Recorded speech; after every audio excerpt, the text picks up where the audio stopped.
Começou mais um Trend Off, nosso podcast acho que é o ano de tendências, tecnologias e marketing. Aqui com Renato Abdo, acertei, É isso mesmo. Renato Abdo.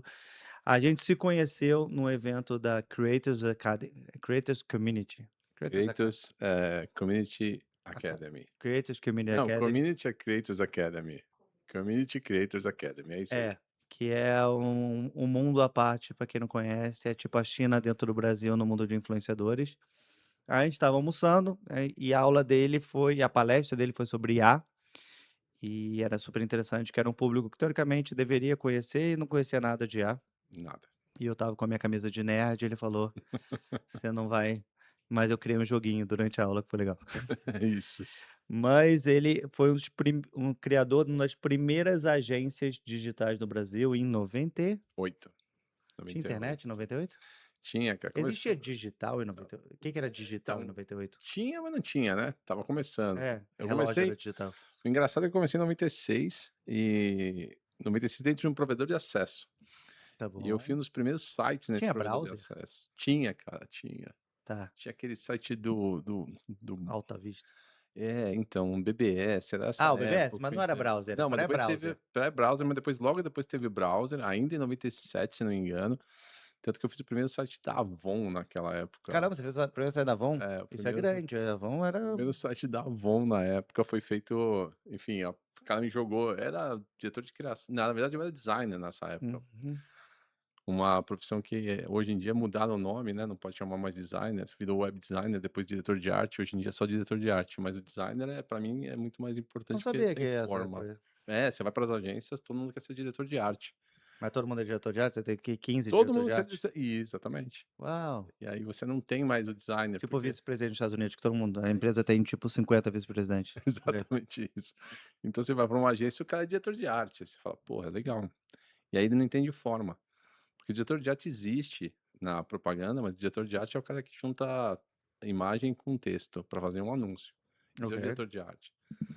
Quando a gente começou no digital, Mas ele você não faz nem precisava a imagem nem o texto, ele só junta. só junta as coisas. Ok. Ele tá tratamento e tudo mais, mas ele não faz, ele não cuida de forma. Então, quando você pega um designer aí para qualquer área, designer, ele pensa em forma, né? Ele Uhum. pensa qual a fonte que ele vai usar. Hoje em dia, alguns diretores de arte fazem isso, mas a maioria não vem dessa formação. Não estuda as principais escolas de design, né? Hum.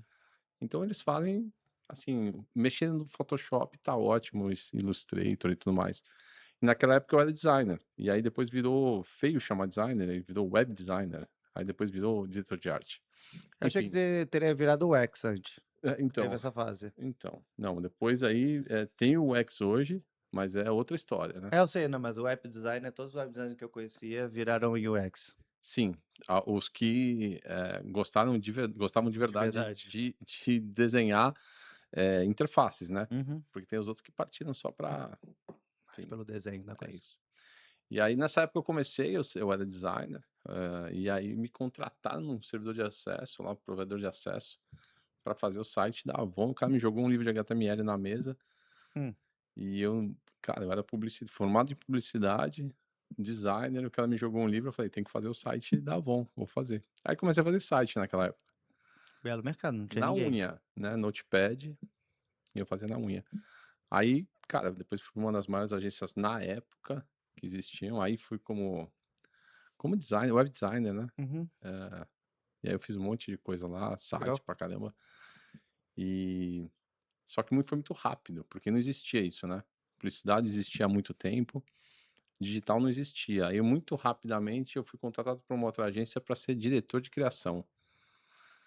Cara, o meu estofo para ter ser diretor de criação não era tão grande assim na época, né, mas eu fui, assumi ali o papel numa agência pequena de uma ela offline era grande, online tinha 4 pessoas. E a gente acabou escrevendo alguns sites, algumas peças em Cannes, no Festival de Cannes, Que legal. e em 98 eu fui shortlist em Cannes. Não ganhei, né, não fui Foi nomeado, tá bom, premiado. nomeado. Exato. É um festival mundial e, pô, pra mim foi sensacional, porque eu era há quanto tempo eu era diretor de criação, né, muito pouco tempo.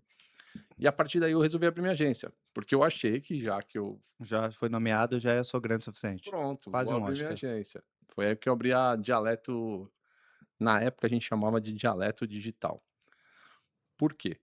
Porque ninguém sabia falar o nosso dialeto digital. Esse é um bom nome. Era um bom Até hoje, nome. na verdade. Ainda Você pode chamar de dialeto IA hoje em dia. é isso aí.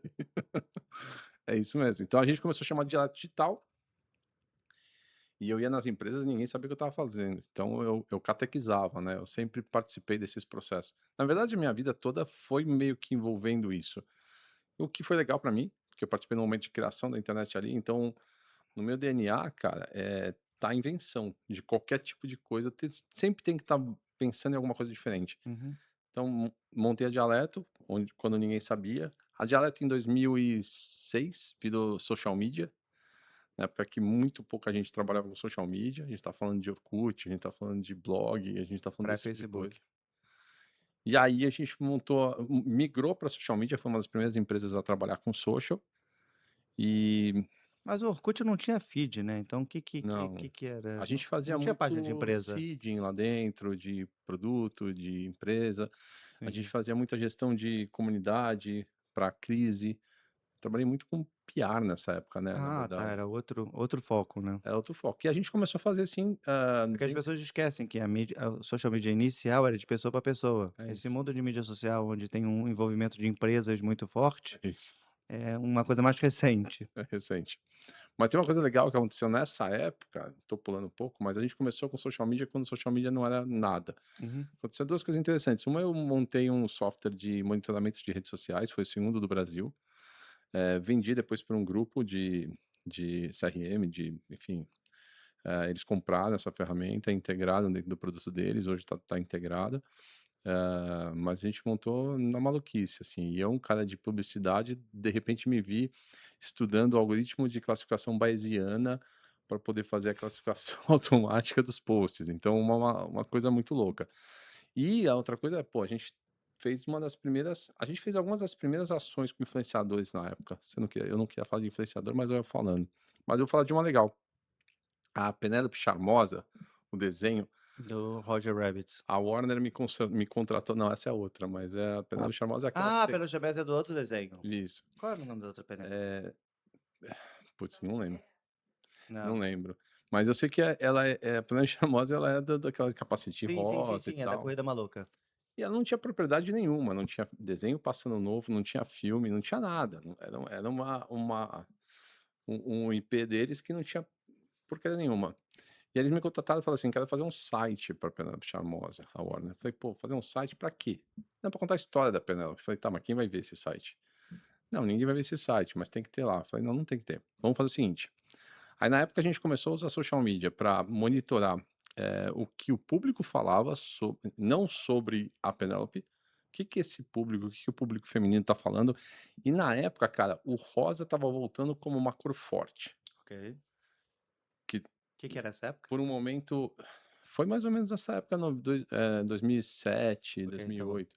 Começou a voltar como uma cor forte, porque ela tinha sido frágil, né, por muito tempo, o rosa era sinônimo de fragilidade, e ela começou a voltar como uma cor forte. E a Penélope, ela, cara, ela dirigia um carro, corria na corrida maluca Hum. contra um monte de cara, e ela se fazia de frágil, mas ela era forte, ela trocava pneu e tudo mais. E eu falei: "Puta, tem tudo a ver com esse negócio que tá acontecendo na internet das mulheres falando sobre Até isso", hoje, pra falar a verdade. até hoje. E a gente transformou a Penélope na primeira blogueira, personagem que existe. Hoje o O pessoal fala primeiro de DNVB quase. foi. Primeiro fala de Magalu hoje, legal pra caramba, mas só que na primeira, o embrião dessa brincadeira foi a Penélope Charmosa. Uau. A gente transformou ela num blog, então ela tinha um blog, tinha um Orkut, tinha todas as propriedades que existiam na época lá, e a gente tinha uma pessoa que encarnava a Penélope e falava com todas as meninas. E, cara, era impressionante, assim, a Penélope dava dica naquela época, a Penélope, uma personagem de desenho, dava dica pra um monte de gente sobre relacionamento, sobre a Era vida, sobre tudo. Capricho versão digital. Caraca, que legal. Isso foi lá atrás. Não, e é engraçado esse mundo, porque a gente sempre brinca que o mundo vai e volta, né. E hoje isso tá voltando, volta e não volta, mas é a criação de E que hoje eu acho que está meio perdido nessa com o IA, que você está criando versões humanizadas, mais humanas que você mesmo, Sim. para ser sua versão digital, e tem outros na versão mais criando, tipo, seres ou elementos para ser a sua persona, que é um caminho interessante que vai ter. Apesar que o metaverso não funcionou, Não funcionou. nem o Second Life. Second Life, cara, quantas coisas foram vendidas, quantas propriedades foram vendidas no Second Life pra nada. Milionários do Second Life, eu me lembro na Verdade, Veja. exatamente. Trabalhava numa agência nessa época que a gente, enfim, era a direção da empresa, né, da agência, a gente tinha que vender ações dentro do Second Life. Cara, que tristeza. Porque não era uma coisa, né. É, Não, mas, tipo, eu ainda acho não é, mas eu ainda acho que estratégias, tipo, fazer patrocínio dentro do FIFA videogame, eu acho interessante. Ainda acho que existe caminhos para atingir público. Eu acho o esportes uma coisa que meio saiu meio do mainstream de debate, sim. porque teve uma época que eu acho que até o Flamengo tinha time, todo mundo tinha time lá e só se falava nisso. Agora sumiu do debate mainstream, mas continua gigante dentro de nichos específicos, assim. É legal, mas, tem o público, né. Você Sim. você tem as pessoas Ah, usando, você tá, tem beleza. massa É que ali. no meta Não tinha, entendeu?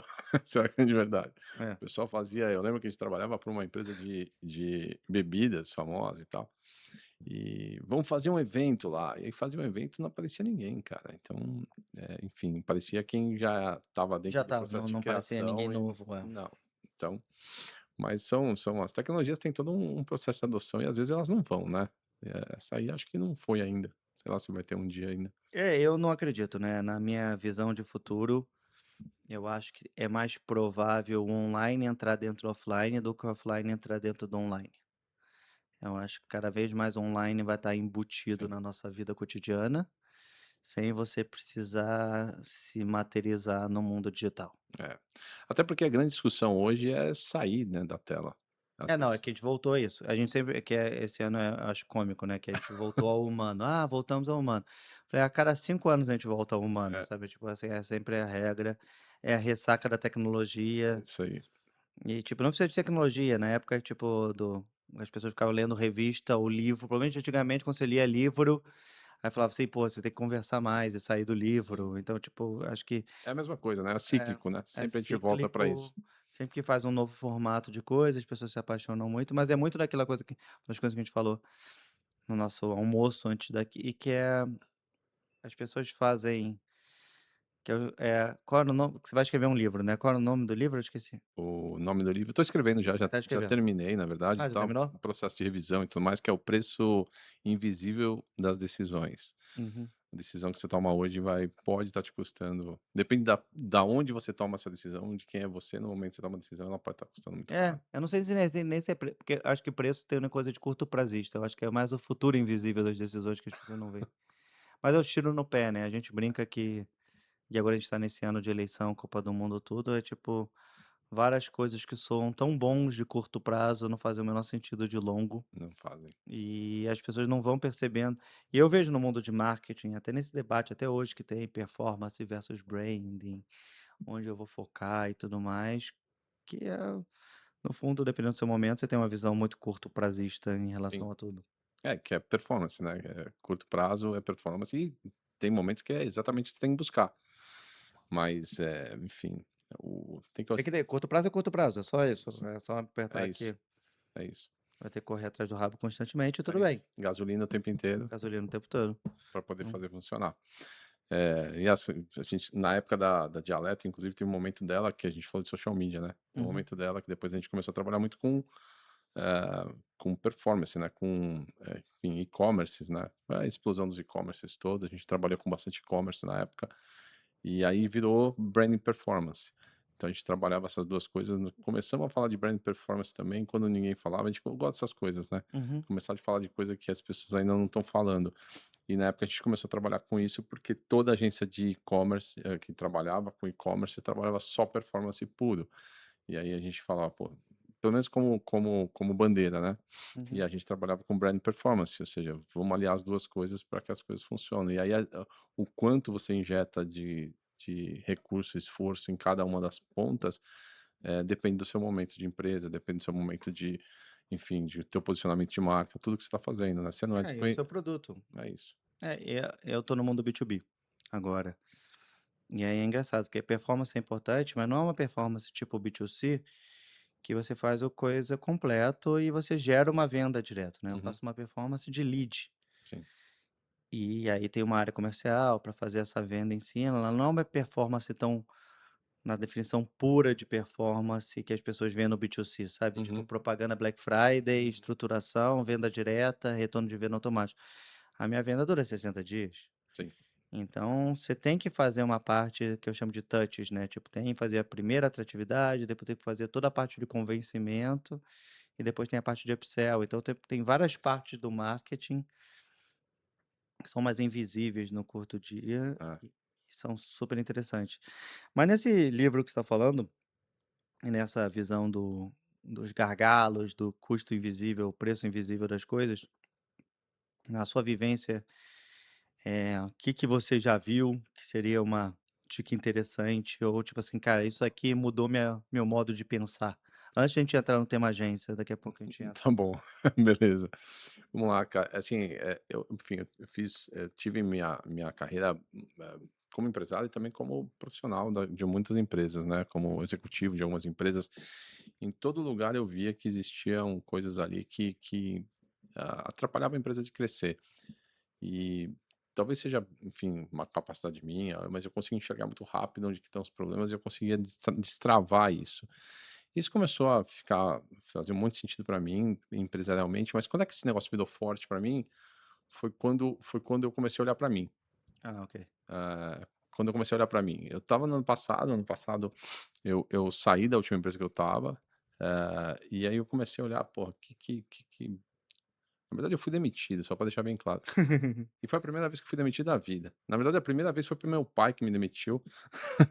Ele falou: Ok. "Cara, não tem motivo, não quero ver você mais aqui". Aí eu fui demitido pela primeira vez, eu falei: "Cara, o que que aconteceu?", né, e foi uma coisa que caiu em mim muito, era novidade, né. Falei: Uhum. "O que tá acontecendo?". Tinha performado, eu entreguei muito faturamento para os caras, consegui resolver todos os problemas de gargalo. "Cara, o que que tá acontecendo?". E aí eu comecei, enfim, olhar para mim, um monte de coisa, e eu entendi que eu partia de um pressuposto meu, de uma identidade minha, do cara que nunca ia ter problema. Porque isso foi os resultados da minha vida sempre foram me mostrando que não, você nunca vai ser demitido. Uhum. Então para mim aquilo não fez sentido nenhum. Então eu comecei a olhar para isso e falei assim: "Tá, mas por quê, né?". E aí eu comecei a entender um pouco mais sobre a identidade, a minha identidade, o que eu representava, o que que a empresa queria, e aí, performance não é tudo, né. Então assim, Na eu verdade, estava não. performando e não fazia sentido nenhum para estar naquele lugar, naquele momento, naquele espaço. E aí eu comecei a olhar algumas decisões, por exemplo, a decisão de entrar lá. Eu falei um dos sócios falei com um dos sócios que tinha saído, vendido parte da operação dele, que foi o que me contratou, ele falou assim, a primeira coisa que ele disse para mim, falou: "Renato, a única coisa que você errou entrando lá foi entrar lá. Essa foi a única coisa que você errou, foi entrar". Então aí eu comecei a estudar isso, analisar isso, falei: "Cara, deve ter um processo para você olhar com um pouco mais de clareza para a decisão que você vai tomar, pra você", e a gente sempre vai pagar em algum momento algum preço, né, porque tem sorte, tem azar, tem um monte de coisa no meio do caminho, mas dá para você limitar, né, dar uma limitada no quanto você está errando e Às vezes você é quanto você promovido quer. porque a pessoa acima de você ganhou uma proposta de outro lugar que você É tem isso, zero controle. e é isso.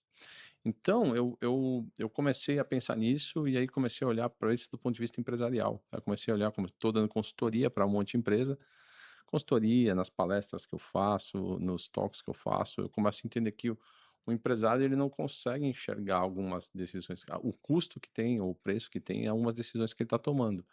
Eu vou dar um exemplo simples que para mim eu encontro toda hora. Isso serve para o empresário, mas também serve para o líder de uma empresa, né? Algum líder de alguma área específica. Às vezes você mantém um cara no teu negócio ou no teu time, porque esse cara te ajudou naquele momento lá atrás, te trouxe Uhum. até aqui, pá. E aí você tem uma dívida de gratidão com essa Isso, pessoa. horrível isso, eu sei o que que E é. tá cheio, Uhum, né? Quem nunca, né? uhum. Manteve alguém no time porque tava com dívida de gratidão. Esse cara aqui me ajudou, eu vou ajudá-lo de volta. E aquilo tá te atrasando, tá É um atrasando sua empresa, tá atrasando seu almoço negócio. grátis. É isso. Então, esse é um dos gargalos. E aí eu comecei a olhar e vi que, pô, tá muito no líder, né? Tá muito no líder, tá muito no dono, tá muito. Muitas das vezes o gargalo é ele mesmo, ele que tá criando os problemas para ele mesmo, né, com decisões que ele está tomando. Então o livro tem essa pegada Interessante.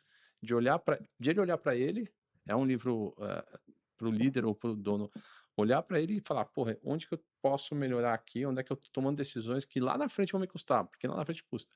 E ninguém avalia o custo, né. Você não faz o conta depois você vai você ficou 3 anos com o cara que já não estava dando mais resultado, você não vai lá e faz quanto custaria, quanto custou para mim manter esse Eu cara curti a aqui oportunidade fora e também. quanto custo de oportunidade que eu perdi. Então assim, ninguém avalia isso, mas quando você tendo ciência, clareza, e essa é a ideia, trazer um pouco de clareza para o cara, para pelo menos ele saber que ele está pagando um custo ali. Tem um empresário que eu trabalho, que claramente ele mantém uma pessoa por dívida de gratidão, e não tem como tirar essa pessoa de lá. Ele não vai tirar, ele não quer tirar. Eu consigo imaginar bem. E aí o ponto para mim é: "Beleza, cara, mas você sabe que tá custando, né?". "Sei". "Tudo bem, você É, sabe". se tá na conta, tá ótimo. É isso. Separa uma linha. O meu problema não é somente esse, o meu problema é que eu acho que eu sempre falo isso não somente em marketing, mas em contratação, que quando você toma uma decisão, que seja na vida da pessoa, você você está comunicando para 3 mundos diferentes. Você está comunicando para a pessoa, você Uhum. está comunicando sobre você mesmo e você está comunicando para o ecossistema ou para o universo. Então, às vezes, é uma pessoa que ela é ruim e ela continua lá, então você está dizendo para o teu time, se você mantém ela, que você está ok É isso. com pessoas ruins. Você está dizendo para aquela mesma pessoa que trabalhar não se esforçar muito, não tem risco, então você está afetando a carreira daquela pessoa e você está afetando o seu próprio resultado. Sim. Mas também você demitir uma pessoa, que aí eu falo sempre, eu falei até no Semon Summit que eu brinquei que o meu problema todo é a pessoa nota 6. Uhum. Porque a pessoa nota 3 você tira, 4 você tira. E aí o teu time às vezes até fala o quanto você demorou para tirar, né, às vezes o time e eu quero times assim, que fala: Uhum. "Putz, você demorou". O 9 e 10 você quer manter, que são melhores que você, e o nota 6 é aquele cara que ele ocupa o espaço de alguém que quer fazer mais, mas ele não é ruim o suficiente É isso. para ser demitido. Esse para mim é o que mais afeta a cultura, Sim. e e ele deixa todo mundo mais para baixo. Todo mundo mais para baixo e não é só pessoas, né. Vamos entrar um pouco no assunto que você queria falar, Hum, a agência. uhum. Quantas agências mantêm, os trabalhos que estão fazendo nos clientes porque são nota 6? Porque estão ali e estão entregando um postzinho do dia da árvore, do dia do E livro que e as tá pessoas estão tudo super valorizando uma coisa que hoje não existe mais esse não trabalho. existe mais.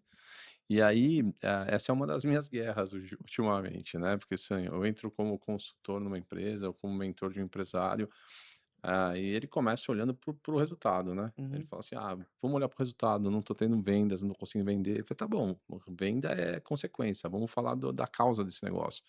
Quando você começa a olhar para a causa, você tem os profissionais que você mantém, isso é uma coisa, né, você mantém ou você não troca ou você não evolui. Você tem também os fornecedores que não estão te entregando ou estão te entregando o resultado que você precisa. E existe um gap gigantesco de repertório, né, assim, Uhum. muitas vezes o empresário ou o líder não sabe nem trocar com a agência, não sabe cobrar da agência.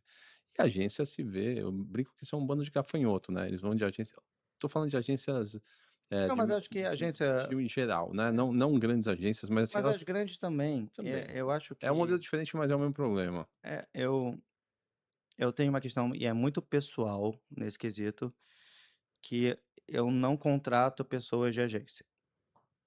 E o motivo de contratar de não, é a cultura do local versus a minha cultura de trabalho.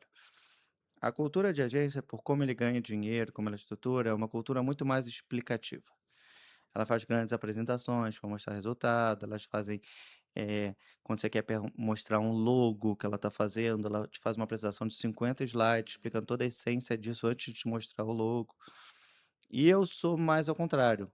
Tipo, primeiro mostra o logo, vê se eu gostei, porque esse é o tempo que o meu consumidor tem. Ele Uhum, só tem aquele segundo. uhum, Não é toda vez que ele vai ver o logo que vai ter alguém fazendo uma apresentação. Então, para mim, eu tenho essa visão mais executadora. sim. E essa visão de a pessoa fazer. E eu falo isso pro meu time: para de me fazer apresentação gigante para explicar coisas, vai direto, mostra resultado. Não precisa fazer apresentações muito bonitas para mim, para fora às vezes precisa, mas para mim não precisa. E eu quero essa execução. Só que eu já estou num cargo alto que existe o peso do meu próprio cargo e o peso que as pessoas gostariam de mostrar para mim, Uhum, por estar naquele cargo. sim. E até o peso das minhas palavras também. Às vezes eu falo algumas coisas para umas pessoas e eu esqueço do peso da palavra vinda de mim, dependendo da pessoa. Mas a minha questão com a agência é especificamente em relação a isso. É é muita explicação, fico um bom tempo explicando, e aí eu saio da reunião não sabendo. Eu falei: "Mas eu não ainda não consegui pegar". Mas é o modus operandi É um modus operandi e, na verdade, e muitas vezes é para disfarçar deficiência. sim, Porque se você tem um negócio muito bom ali, você tem um resultado, se eu aumentei a tua venda em 100%, eu não tenho nem que explicar por que que eu sim. aumentei. Você vai falar: "Porra, que do Não, mas caralho". até tem, mas na parte legal, que é a parte interessante. Isso, "Olha que legal essa arte desse jeito que mudou". Putz, eu vou adorar ver é isso. esse Como que chegou, detalhe, né? esse coisa. Mas aquele monte de número, e não somente número, um monte de pré-explicação É isso. de Mas é uma coisa. condução, né, é uma condução É, proposital, assim, enfim, minha vida inteira eu trabalhei em agência. É uma condução proposital para te levar a pensar como eles querem que sim, você sim, sim, pense é no um momento de storytelling chegar daquele lá. jeito. Então, assim, realmente você vai chegar lá com aquilo na cabeça. Eles fazem Uhum, uma pré-venda para você chegar lá, tá vendido. Você não tem a primeira impressão, que é o que você falou, cara, que é sensacional. O teu cliente vai ver na hora de uma vez e não vai ter a pré-explicação, né. uhum. Eu brincava em algumas apresentações que eu falava assim: "Você vai levar isso aqui para o cliente também? Você vai fazer toda essa apresentação para o cliente também?". "Não", então É, não tem como. Você tem que olhar e gostar. E eu falo isso com muita coisa. Você olha, olhei e não gostei. Muitas vezes eu errei. Muitas vezes eu olhei e não gostei. E aí o time estava apaixonado pelo negócio. Eu falei, cara, testa. Testa. sim, Hoje com marketing digital é muito legal. Testa. Bota isso. esse versus o outro e testa. E aí vê. E eu tô super ok de perder. Tem uma menina no meu time de copy, que a gente sempre faz competição de título de e-mail, tudo assim. E no começo eu estava perdendo. E eu gosto Sensacional. disso. Eu tô contratando uma menina pro time que vai começar na outra semana. Quando isso for pro ar, ela já vai estar. E foi porque ela apresentou, na entrevista, ela apresentou tudo que eu estava fazendo de errado. Uhum. E eu adorei. Eu não tenho. E é uma questão, e as pessoas morrem de medo disso, e eu já errei para caramba, porque eu tô super ok de falar que a pessoa tá errado, que eu acho que é para frente. Mas as pessoas, às vezes, elas o feedback, Uhum. depende de como fala, momento e tudo, pode soar muito diferente do que é na verdade. É, tem isso, cara, e tem a cultura, né? Vamos falar a verdade. Hum, Você está falando de uma empresa, da tua liderança, mas quantas lideranças eu passei, eu vi acontecendo, onde o líder deixava as pessoas com medo de errar, isso. né? Então, assim, você não pode errar. A cultura brasileira é você não pode errar. Então, assim, quando eu A gente lembro aprendeu quando nas novelas isso. eu lembro quando eu fui pro Vale do Silício, as coisas que eu mais via lá era os caras errando, né? Então eu falava, cara, como é que o cara tá errando e tá tudo bem, né? Mas ó, E uma curiosidade disso, de brincadeira, mas eu tenho um podcast chamado Erros do Varejo, o Aham, Acelera Varejo, meu Mundo B. E aí, às vezes, eu entrevisto umas pessoas, e o podcast é Erros do Varejo, nada mais simples de fazer. Ele não consegue. não consegue. É aquele cara que fala: "Qual é o seu defeito?", eu falo: "Perfeccionista". Tipo assim, cara, você quer não passar numa vaga, É isso. escreve que seu maior defeito é perfeccionismo. Cara, não tem como contratar essa pessoa. E é 90% dos currículos, noventa por É. cento das entrevistas eu sou perfeccionista, eu E como isso me afetou. Eu falei: "Ah, para". eu gosto muito de trabalhar, trabalho demais. É, o Para. workaholic. É, Para, então isso, cara, sério, seu defeito é que você não consegue, você não tem humildade pra falar um defeito. exato, ninguém nunca errou, cara, é É. impressionante, né. E Eu eu chamo que o LinkedIn é o canal off do empreendedorismo, que até quando você é demitido é a coisa mais linda é pra se lindo, é lindo. É, não, você atropelou alguém, você demitiu alguém, você foi demitido, tudo é lindo, tudo fica legal.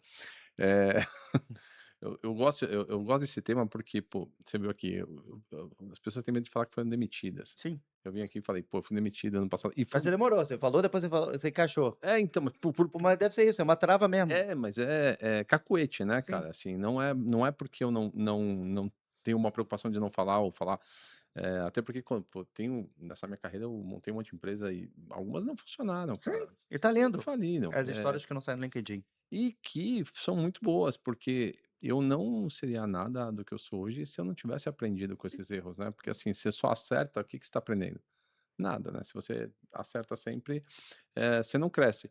Eu brinco, enfim, talvez polêmico, para algumas pessoas, mas a bandeira do Brasil é ordem e progresso. Eu acho que ordem não traz progresso, caos traz progresso, ordem traz estabilidade. E a gente não tem nenhum dos 2, pra falar a E verdade. aí No caso do Brasil, caos não traz progresso. A gente tem caos e não tem progresso, então é outro tipo de é caos, outro mas você problema, entendeu, ok. né.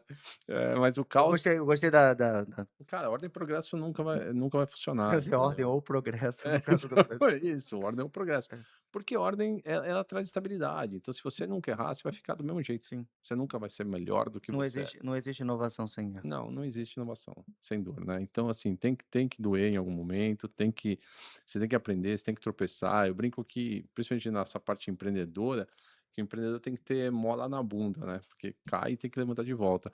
Uhum. Porque vai cair, cara, não tem essa de não cair, entendeu. Eh, Faz parte do jogo. E por que que a gente esconde se faz parte do jogo? Se todo mundo passa Não, e as por isso, pessoas por que a gente curtem isso. Se esconde? você escreve, as pessoas curtem mais, elas valorizam isso. Porque toca, né, eu Porque também, não toca. sou só eu.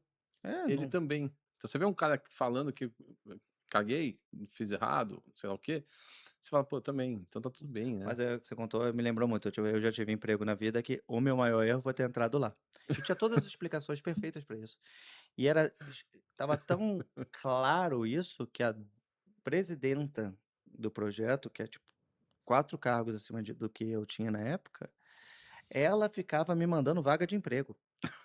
Cara, Ela mesmo sabia que não fazia menor sentido sensacional. aquilo, porque eu tinha um viés muito mais empreendedor, de querer fazer a diferença, e era um ambiente muito mais corporativo, onde eu estava dando trabalho. É isso. Querer fazer diferente num ambiente onde as pessoas não querem fazer diferente, você vira um problema. Você é vendido como a solução e você é o problema. Sim. E aí que é a parte engraçada, tipo, a gente quer pessoas como É, você. E eu exatamente. tinha um chefe muito tempo atrás, na época da Avon também, que falava pra mim: "Toda empresa precisa de um Felipe, mas não pode ter vários". Cara, Que era uma história engraçada sobre isso foi exatamente, enfim, nessa empresa que eu estava, e eu entrei depois de ter sido empresário, ter um monte de gente, então entrei como um cargo enfim, diretor executivo lá da empresa, e eu entrei para melhorar as coisas, né. aham, Então, cara, comecei e era uma empresa que vivia eu brinco, no Parque dos Dinossauros, no Elo Perdido, né. Era muito antiga a mentalidade e tudo, eu sim. falei: "Cara, aqui eu vou nadar de braçada, vou mudar um monte de coisa e vai ser incrível". E comecei a fazer isso, cara. E, então a gente implementou lá, diminuímos de verdade aquela coisa que todo mundo fala dos 40%, enfim, do tempo de trabalho das pessoas foi diminuído com IA. E a gente implementou, eu tinha cargo de inovação lá dentro, fora outras coisas, e aí, eh, e eu sempre questionava, né. E eu sempre que eu questionava: "Pô, por que a gente tá fazendo desse jeito?" O cara falava assim: "Não, a gente sempre fez desse É jeito, assim, o famoso, sempre fez desse jeito". Eu a falei: "Tá frase bom". matadora de inovação número um. E aí, por incrível que pareça lá, eu tinha uma avaliação, né, dos sócios da empresa, e a avaliação um dia veio para mim falando assim: "Renato, você, cara, você é criativo, você é inovador, você é um monte de", enchendo minha bola. "Eu tenho um problema". Eu falei: "Qual o problema?". "Não, você quer mudar todas as regras daqui". Eu falei assim: Não, porque você não pode querer mudar todas as regras". Eu falei: "Espera aí, eu mudei alguma regra?". Aí ele falou: "Não". Eu falei: "Eu só quis te mostrar um caminho melhor para fazer as coisas". "É, qual o problema disso?". Mas tem. Mas "Tem, eu aí eu sei que vejo, tem, eu sei claramente que tem. tem, eu sei". Claramente tem, Eu porque você estava tá jogando tentando na cara da trazer, pessoa. então, eu estava tentando trazer o cara pra consciência, entendeu, pra Sim. aquele momento. Falei assim: "Cara, não tem problema, você olha e avalia, você não quer, não faz". Mas nem isso os caras Mas eles não aceitam, querem, não porque, querem. se ninguém quer ser lembrado que o trabalho que você admira, sabe aquela, eu chamo de, eu falo isso pra minha esposa, mas tem muitas coisas de, às vezes, você faz uma coisa errada, você só não quer ser lembrado dela. Tipo, se eu fechar os olhos, tipo a É, criança no pique-esconde, se eu fechar os olhos passou. é isso. Mas eu falo que tem uma coisa que, aí a gente indo para o final, mas é uma coisa que eu falo direto quando a minha esposa tá contando coisa do trabalho ou coisa assim, que eu falo que tem uma coisa que as pessoas falam, que é o perde-perde. Que é Perde, aquela perde. frase, que é aquela coisa que você tá com vontade de falar, você sabe que se você falar, a pessoa vai ficar brava com você não ganha nada falando, mas você tem tanta vontade, você fala. Todo mundo perde. É isso. E as pessoas continuam fazendo isso. E eu vejo isso constantemente. Como fazer uma piada antes da hora em outros lugares que não tem, usar Sim. tipo, modos que você faz, que isso é constante, mas voltando à E à nesse ideia do caso seu foi isso, livro, né. é o preço invisível. É o preço invisível que se paga. né, então assim, e aí você paga vários momentos, e você também diminui o custo dele quando você toma outra decisão depois, né, quando você Sim. percebe que tá indo para um caminho errado, tomou outra decisão, você corta aqui o stop loss, né, cara, você É, vamos parar de perder dinheiro, vamos parar de custar, né, às vezes não é só dinheiro, às vezes é um monte de outras coisas, saúde, né, estamos aí com esse tema muito forte, às vezes tá perdendo saúde no meio do processo. é, é o tema do momento.